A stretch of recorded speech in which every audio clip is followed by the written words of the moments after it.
Hi everyone, today I'm going to talk about this book Lessons in Chemistry, and this is a book about this unconventional woman whose name is Elizabeth Zott.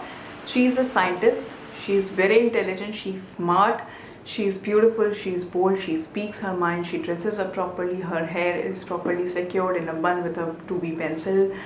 That has some significance in the story. She wears heels, and if she is walking by the corridor, you just cannot ignore her. And that's the reason everyone at the Hastings is jealous of her. They don't acknowledge her, they don't think that she's intelligent, but they know, like everyone knows at Hastings deep down, that she is very intelligent, because they go to her at every point. They ask for her feedback, they ask for her help, that how they can proceed in their research. So this is Elizabeth Zott. There is Dr. Donati, who is the chairperson of Hastings Research Center. He also hates her because he cannot bear the fact that she is actually intelligent than most of the population in the Hastings Research Center, which is the male population. And he does not leave any opportunity, any single opportunity, of telling her that you are nothing, that your knowledge is nothing in front of these people, and you should be doing the low level work. And she's doing the low level work. She wants to work on abiogenesis, but she's not given that work because she's told that they do not have money to fund that project.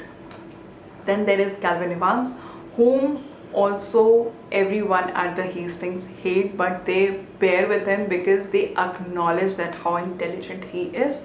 He has so many research printed in his name, and he might be winning the next Nobel Prize.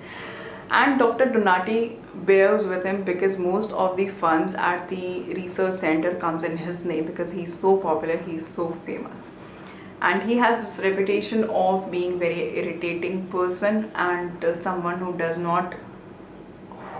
just cares about his own work, who does not care about anyone else. He has most of the apparatus in his lab that other people might be needing. Elizabeth and Calvin Evans met.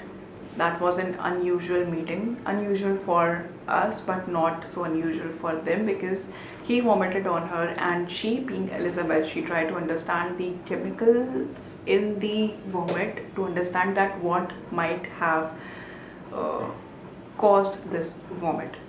She took him home, she cleaned him up, she tucked him inside the blanket, and that's how they became inseparable. Now everyone at Hastings used to hate them separately, and now that they are together, they are being hated for being together, for being themselves and for being together. But everything was about to change because Calvin Evans died, and he died in an unfortunate accident.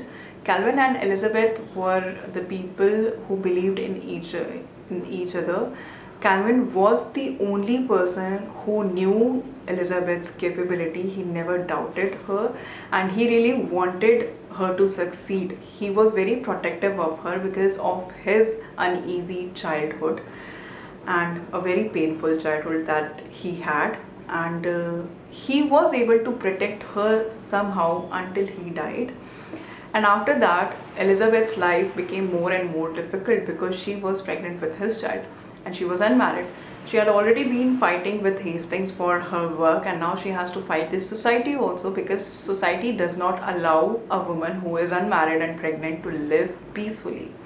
She was immediately fired from the Hastings, and then she started doing freelancing. And freelancing was mostly because most of the people from Hastings would come to her and ask for help from her, because they did not know what they were doing. And she thought that why not charge them, and that's how she made money, the little money she made. And after Madeline, her daughter, was born, she went back to Hastings because she still needed money and she had a child to raise. She went there, she started working on her project, her dream project, which was abiogenesis.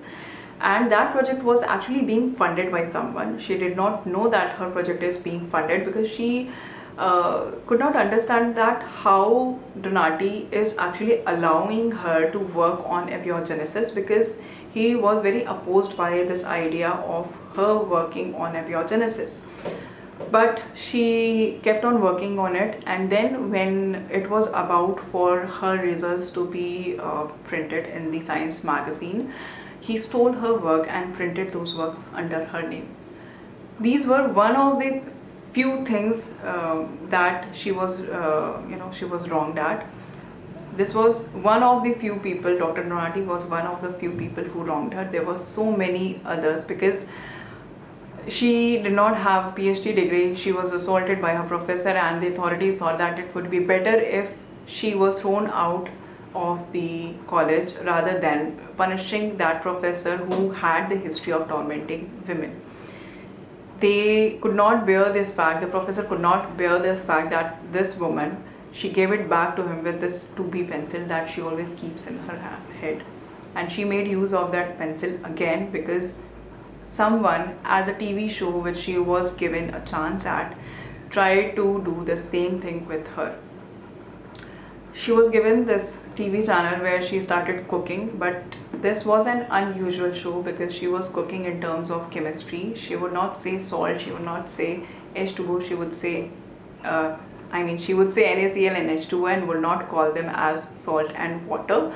And the producer of the TV channel, he thought that it will not, this is a blunder, inviting her for the cooking show, and people will not be able to relate with her. But Elizabeth knew that what women wanted, because the only all these women, they were not acknowledged just like her. She wanted to be acknowledged like a scientist. These women who were housewives, who were doing most of the household chores, who were keeping the house intact, who were cleaning and sweeping and cooking and doing most of the work at home, they were not acknowledged for their work. It was a thankless job, and she knew that.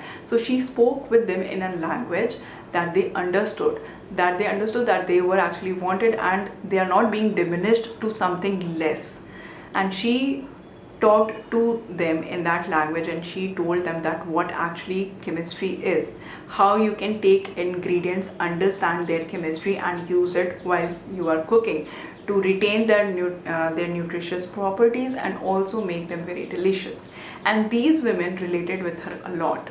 So in all these things that were going against her, in all these things that she was fighting, she also tried to relate with these women. Not only these women, there was also a neighbor who used to come to her, who would take care of Madeline, and she used to come to her house because of this reason, because she was unhappy in her marriage and she did not have the courage to leave her husband.